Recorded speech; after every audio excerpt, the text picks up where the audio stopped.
নমস্কার, আমি তনুশ্রী। তনুশ্রী রান্নাঘরে আপনাদের সবাইকে স্বাগত।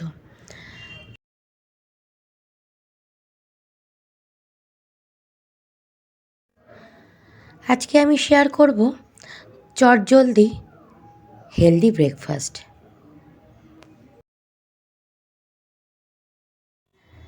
আজকের আমার রেসিপি স্বাস্থ্যকর ইডলি। চাল ডাল ভেজানো আর বাটাবাটির ঝামেলা ছাড়াই আজকে বানিয়ে নেব ইনস্ট্যান্ট ইডলি। দেখুন কতটা সফট হয়েছে আর খেতেও কিন্তু দুর্দান্ত হয়েছে। প্রতিদিন সকালের জলখাবার হোক বা সন্ধে রুটি করার ঝামেলা ছাড়াই এইভাবে সবজিতে ভরপুর ইনস্ট্যান্ট ইডলি আপনারা বানিয়ে নিতে পারেন।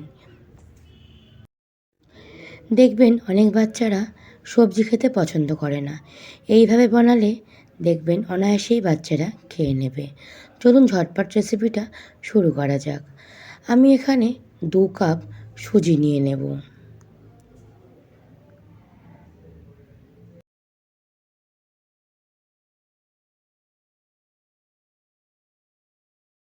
দেখুন একটা বড় বাটির মধ্যে সুজিটা নিয়ে নিলাম। বড় বাটি নেব কারণ এর মধ্যে অনেক কিছু দেবো এখনও। 2 কাপ ভরে ভরে সুজি নিয়ে নিলাম। ওই কাপেরই 1 কাপ নিয়ে নেব টক দই।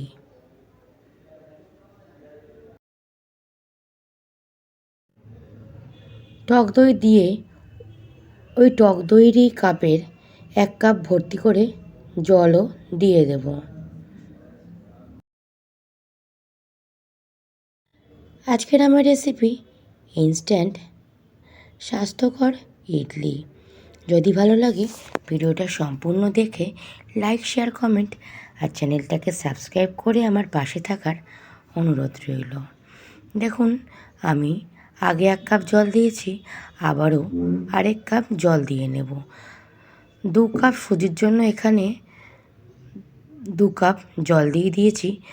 জল আমি অল্পই দেবো, পরে আবার লাগলে জল দেব। ঢাকা চাপা দিয়ে 5 মিনিট রেস্টে রেখে দিয়েছিলাম। কিছু সবজি আমি দিয়ে দেব, যেমন গাজর গ্রেট করে রেখেছি, গাজর সেটাও দিয়ে দিলাম। এবার দেব পেঁয়াজ ফাইন চপ করে রেখেছি, আর দেব ধনেপাতা। আপনারা এই পর্যায়ে কাঁচা লঙ্কা কুচিও অ্যাড করতে পারেন। এবার দিয়ে দেব লবণ। পরিমাণ মতন আপনারা লবণটা বুঝে দেবেন। আমি এখানে ছোটো 2 চামচ লবণ দিয়েছি।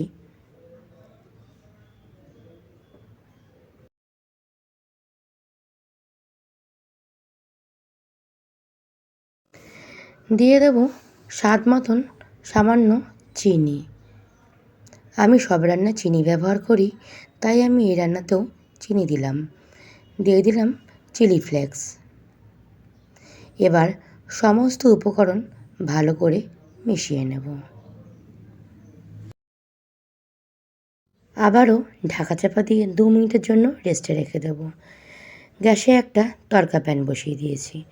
খানিকটা সর্ষের তেল দিয়ে দিয়েছি, আপনারা চাইলে রিফাইন তেলেরও ব্যবহার করতে পারেন। দিয়ে দেবো শুকনো লঙ্কা জিরে আর সর্ষে ফোড়ন। ফোড়ন দেওয়ার পর দিয়ে দেবো খানিকটা কারি পাতা, আর দেব সামান্য পরিমাণে হিং।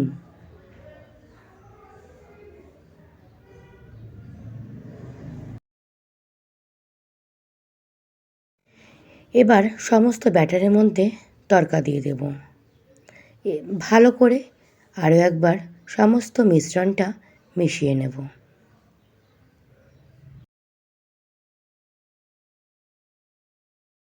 আপনারা দেখে হয়তো বুঝতেই পারছেন এই ইনস্ট্যান্ট ইডলি বানানো কতটাই সহজ। ইডলি বানানোর জন্য আমি এখানে 3টে ছোটো সাইজের বাটি নিয়ে নিয়েছি।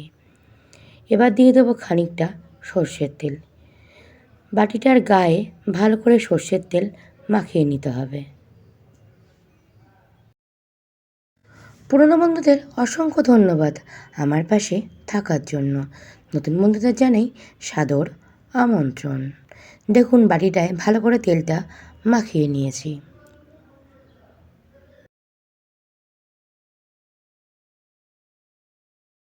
দেখুন ব্যাটারটায় দিয়ে দেব ছোট 1 চামচ বেকিং সোডা।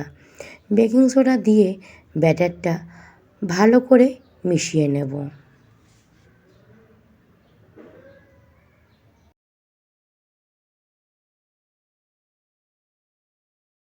দেখুন প্রত্যেকটা বাটিতে ভালো করে তেল মাখানো হয়ে গেছে।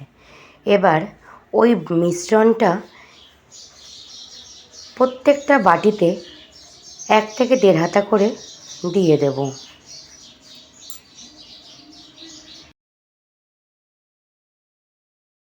দেখুন প্রত্যেকটা বাটিতে সম্পূর্ণ ব্যাটার দেওয়া হয়ে গেছে।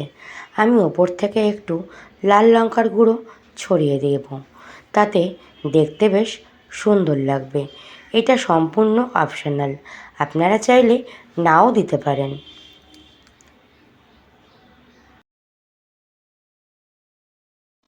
আমি খানিকক্ষণ আগে গ্যাসে ডেচকিতে জল গরম করতে বসিয়ে দিয়েছি।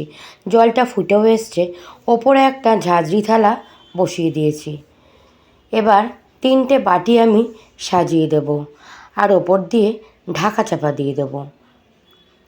ঢাকা চাপা দিয়ে অন্তত 10 থেকে 15 মিনিট ভাপিয়ে নেব।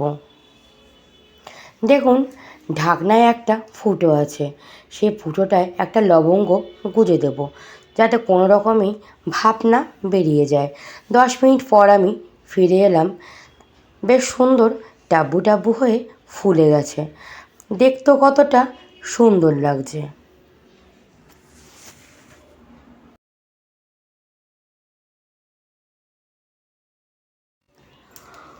প্রত্যেকটা বাটি আমি সাঁড়াশে দিয়ে অন্য একটা থালায় তুলে নেব আর একটু ঠান্ডা করে নেব।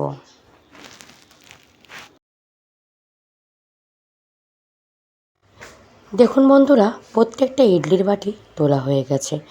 কি অপূর্ব লাগছে দেখতে। আমার কাছে আরও 2টো বাটিতে ইডলির ব্যাটার দেওয়া ছিল, সে 2টো বাটিও আমি গ্যাসে চাপিয়ে দিলাম। ঢাকা চাপা দিয়ে 10 থেকে 15 মিনিট ভাপিয়ে নেব। দেখুন কি অপূর্ব হয়েছে দেখতে। আপনারাও এরকম সকালের ব্রেকফাস্টে বা সন্ধ্যের টিফিনে এরকম ইডলি বানিয়ে নিতে পারেন। এগুলো চিলি সস বা টমেটো সস দিয়ে বা ধনেপাতার চাটনি দিয়ে আপনারা বাড়ির সবাই মিলে উপভোগ করতে পারেন। দেখুন এবারে বাটি থেকে ইডলিটা চাকুর সাহায্যে একটু ছাড়িয়ে দেব।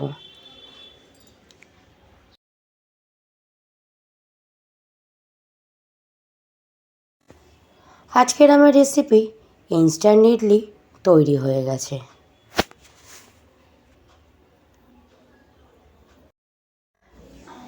আমি আজকে টমেটো সস দিয়ে পরিবেশন করব।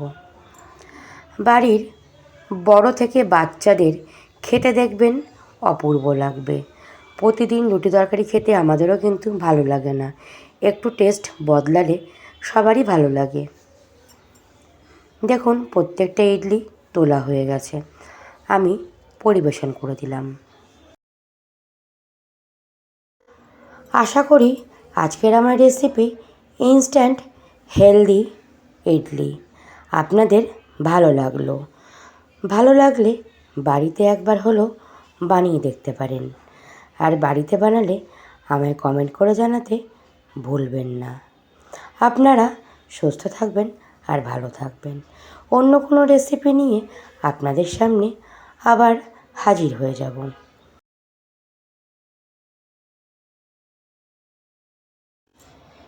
টাটা বন্ধুরা।